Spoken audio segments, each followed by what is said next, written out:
Abram took another wife, whose name was Keturah. She bore him Zimran, Yokshan, Medan, Midian, Ishbak, and Shua.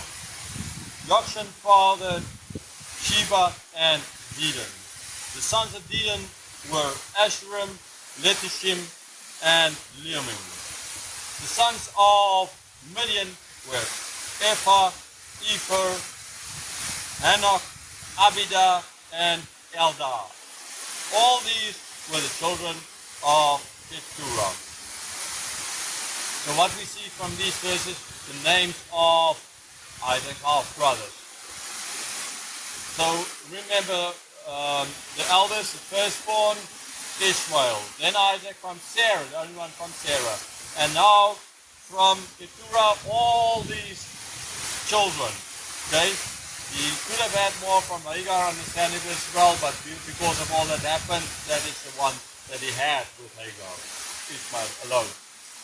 So we just see that although there were other sons, Isaac was the most important one, as we will see in the next verse. Abram gave all he had to Isaac. Okay? So ultimately, Isaac is the one to take this promise of God further. It was about Isaac, right? Ishmael, yes, he's been blessed by God because of Abram.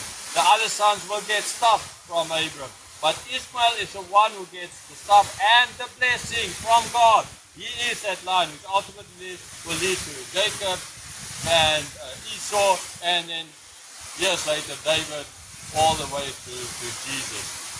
So like the water coming down this waterfall, right? Some of this water ultimately will go down into the soil and will disappear.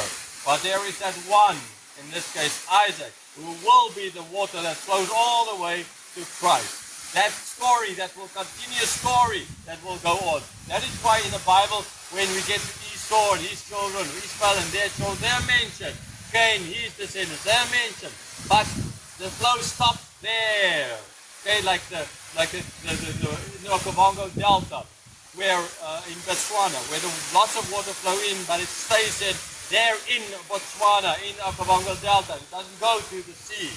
Okay, so that's a bit like those, the less important characters. They're important because they are born of either Adam or Abram or Noah, but there's always that one line that reaches the sea. Like the Nile, that long river. Well, depending on some, it's the Amazon the longest, others the Nile, whatever, right, depending on where the start is. But that is like that line that starts with Adam and flows all the way down the Nile into the Mediterranean.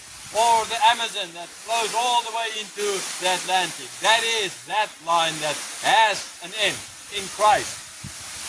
While the other lines, they end up like the rivers in the Okavango Delta.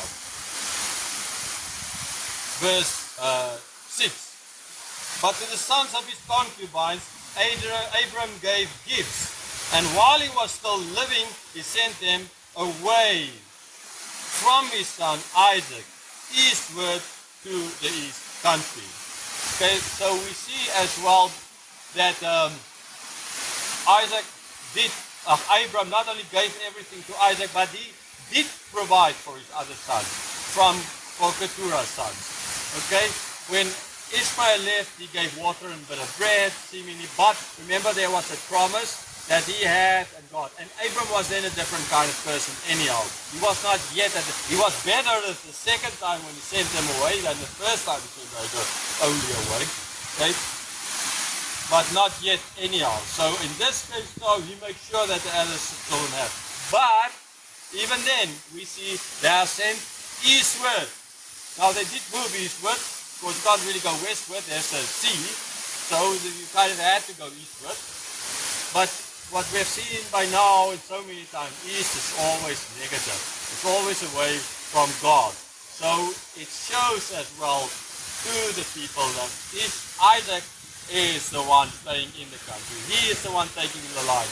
And these other children, like Ishmael, like Esau, Esau, like here, ultimately, I mean Esau later on, like here the children of Keturah, their sending is away literally from the promise, or at least away from God.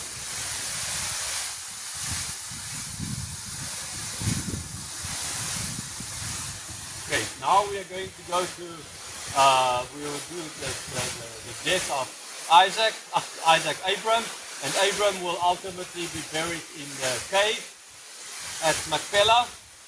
We will be reminded of that story, and so we are going to do some shooting here in the cave surrounding the waterfall. There are quite a number of caves surrounding the waterfall.